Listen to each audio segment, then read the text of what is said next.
American forests to become carbon emitters by 2070, scientists warn.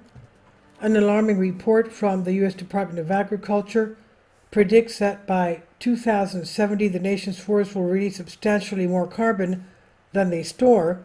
Forests in the U.S., bar those in Alaska, will no longer absorb 150 million metric tons of carbon a year within 5 decades, according to the experts. That carbon is equivalent to the emission of roughly 40 coal power plants. To understand how a carbon sink can become a carbon trap, we have to consider the life cycle of a healthy forest, where new growth matures into old growth and old growth dies and makes room for new growth. But today in North America, not enough young trees are being planted and allowed to grow up. This means that mature forests are outpacing young forests, which are also more likely to be harvested or killed due to climate effects like wildfires, droughts, or storms. The overall shift to an older age cohort of trees means that in the future, forests in the U.S. could be dying more than they're growing. Particularly, this turns forests from carbon absorbers to carbon emitters. Old growth trees hold the most carbon in total, but after reaching a certain size, their growth seems to slow.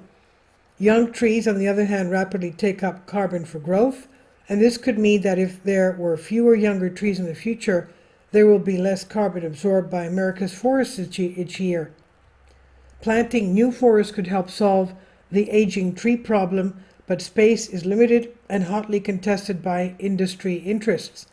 In the past, some scientists have suggested removing old forests to make way for young forests, but as experts at the U.S. Department of Agriculture, USDA, note, this approach is based on outdated science. Old forests are slow growing, but some emerging evidence suggests that they still continue to sequester carbon at rates that far outpace the younger forests. If we remove these previously undisturbed and intact ecosystems, we are most likely shooting ourselves in the foot. The ecosystem services they provide for us are extensive, like global nutrient cycling, preventing erosion, increasing water and air quality, stabilizing local weather conditions, and providing habitat for wildlife, including the pollinators our crops rely on. Large trees may store even more carbon than we thought, and cutting them down, depending on how they're used, could potentially release all those emissions into the atmosphere once again. The USDA report warns that the ability of forests to provide the goods and services that society depends upon will be challenged over the next 50 years. In April of this year, the U.S. Forest Service announced a pathway to protecting old-growth trees from being cut down in federally managed forests. At the moment, though, the government still allows these trees to be logged, and that's just the trees on public land. The majority of forests in the U.S. are owned privately. There are an estimated 9.6 million family forest ownerships across the country, and they control more forest land than any other ownership category, 39% excluding interior Alaska, reads a section of the recent USDA report. But most do not have a written forest management plan and have not received forest management advice. What's even more discouraging is that federally managed forests are also managed in ways that threaten the future of these precious ecosystems. In June, the U.S. Forest Service announced its plans to allow carbon waste from industry to be dumped in national forests. I mean, what is that? I can't even believe this. Turning our national forests into industrial dumping grounds is outrageous and completely wrong-headed, says Victoria Bogdan-Tejeda, an attorney at the Center for Biological Diversity's Climate Law Institute.